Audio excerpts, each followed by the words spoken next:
제가 소년 동안 오지에 여행하느라고 연락을 볼 수 없었습니다. MB에게 수감 생활은 오지 여행이었습니다.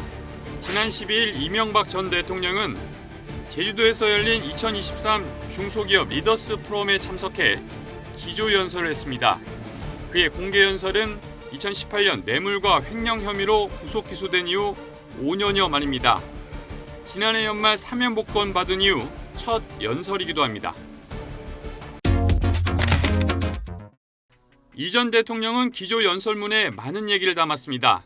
그는 수년 동안 오지 여행을 하느라고 여러분을 볼 수가 없었다며 작년 연말에 긴 여행에서 돌아와서 지금 중소기업인들을 한자리에서 처음 뵙는다고 말문을 열었습니다.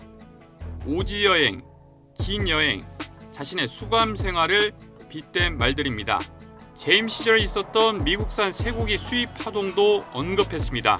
임기 초반에 불거져 국정 동력을 잃게 만든 계기가 됐으니 이 전 대통령 입장에선 뼈아픈 기억일 것입니다. 그는 대통령이 되자 한 달 만에 광우병 사태가 터졌다. 전 세계 154개국에서 미국산 쇠고기를 먹는데 왜 우리만 그랬는지 모르겠더라며 강한 억울함을 나타냈습니다. 자화자찬도 있었습니다. 재임 중 맞았던 금융위기 당시를 회상하며 이렇게 말했습니다. 제가 기억할 때는 위기에 0.2% 성장하니까 그게 계기가 돼서 세계에서 인정받고 우리의 한국에서 인정받고 하는 계기가 됐습니다. 동행한 사람들도 경제 관련 측근 인사들입니다. 이명박 정부 시절 공정거래위원회 위원장과 국세청장을 지낸 배경호 전 대통령실 정책실장, 그리고 중소기업청장과 코트라 사장을 지낸 홍석우 전 지식경제부 장관이 함께했습니다. 이런 사례가 전에도 있었을까? 보통 안보나 평화 관련 단체에서 이른바 자기 쪽 전직 대통령을 초청한 사례는 종종 있었습니다. 하지만 중소기업 중앙회라는 경제단체에서 비리 혐의로 형이 확정된 전직 대통령을 초청해 공개연설 기회까지 준 건 이례적인 일입니다.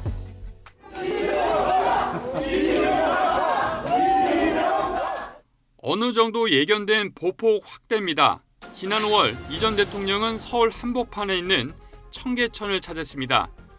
붉은색 계열의 점퍼와 운동화 차림, 이날 청계광장에서 신답 철교까지 6km 정도를 산책했습니다. 이 전 대통령의 건강 상태는 상당히 양호해 보였습니다. 청계천은 스스로 버스 중공행제와 함께 서울시장 재임 시절 치적으로 꼽습니다. 지지자들 사이에선 대통령을 만들어준 성과로도 평가됩니다. 그만큼 수행하는 사람들도 많았습니다. 이재우 국민의힘 상임고문과 유익 전 통일부 장관, 하금열 정정길 전 비서실장, 송정호 청계재단 이사장, 그리고 측근인 조혜진, 박정아, 정운천 국민의힘 의원들도 함께했습니다. 현안에 대한 언급도 이전보다 많았습니다. 윤 대통령 국정 운영을 전반적으로 어떻게 평가하느냐는 기자의 질문에는 내가 그 평가하고 이렇게 하면 조심스럽죠. 나는 열심히 잘하고 있다고 봐요. 긍정적으로 봐요. 한일 관계는 윤석열 대통령이 역사적으로 잘하시는 것, 용기 있는 사람이라고 말했고 한미 관계에 대해서도 잘하고 있다. 평가는 공정하게 해야 한다면서 어려울 때니까 힘을 좀 모아줘야 한다. 대통령이 일할 수 있게 만들어야 한다며 윤 대통령에게 힘을 실어줬습니다. 이날 이 전 대통령은 자신의 핵심 공약이자 재임 기간 역점을 뒀던 4대 강도 방문하겠다는 뜻을 밝혔습니다. 당시에는 올해 장마 전에 간다고 했는데 시기가 늦어져 10월쯤 방문할 것으로 알려졌습니다. 이미 현실 정치에도 참여하기 시작했습니다. 지난 1월 국민의힘 전당대회 당시 당권 주자였던 김기현 대표에게 축전까지 보냈습니다. 당시 김 대표에게는 이른바 윤심이 실린 상태였습니다. 이 때문에 개수식에는 현역 의원과 정치권 인사, 원외 당협위원장, 지지자 등 3천여 명이 참석해 발디딜 틈이 없을 정도였습니다. 축전을 통해 김기현 대표를 공개 지지했습니다. 김 의원은 당이 어려운 시기에 국민의힘 원내대표를 맡아 1년간 당을 이끌면서 정권 교체에 큰 역할을 했다. 국민의힘 당대표로서 능력과 자질은 충분히 검증됐다며 이번 전당대회를 통해 하나된 국민의힘을 만들고 윤석열 정부가 성공할 수 있도록 앞장서 주기를 바란다고 강조했습니다. 전당대회 당시 친이계 인사들이 김기현 대표를 적극 지원했는데 김 대표 또한 지난 2007년 대선 때 이명박 당시 대통령 후보를 공개 지지한 친이계로 분류됩니다. 물론 전직 대통령의 공개 행보는 자유입니다.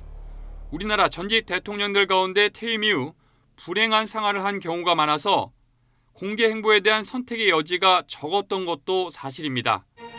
어쨌든 전직이어서 활동을 무조건 자제하는 건 아닙니다. 다만 사회 분위기에 따라 전직 대통령의 말 한마디 한마디가 큰 관심을 받습니다. 현재 이 전 대통령도 관심을 받는 쪽입니다. 친이계 인사들이 대거 윤석열 정부에 입성한 게 가장 큰 영향을 미친 것으로 보입니다. 이 전 대통령 입장에서도 공개 행보를 하는 데 있어 분위기가 나쁘지 않은 것입니다. 사면 이후 그의 언행을 보면 억울과 자화자찬 사이를 오갑니다. 돌이켜보면 현직 때 억울한 일도 있을 것입니다. 이런 억울함을 최근 공개 행보에서 적극적으로 표현합니다. 그리고 자기 성과에 대해선 주저없이 자찬합니다. 이 부분은 현직 때랑 매우 비슷합니다. 이래도 역사에 남는 기록은 분명합니다. 이명박 전 대통령은 지난 2018년 수백억 원대 뇌물수수 횡령 혐의 등으로 구속 기소됐고 지난 2020년 대법원에서 징역 17년과 벌금 130억 원, 추징금 57억 8천만 원이 확정됐습니다. 그리고 5년 뒤 그의 보폭이 넓어지고 있습니다.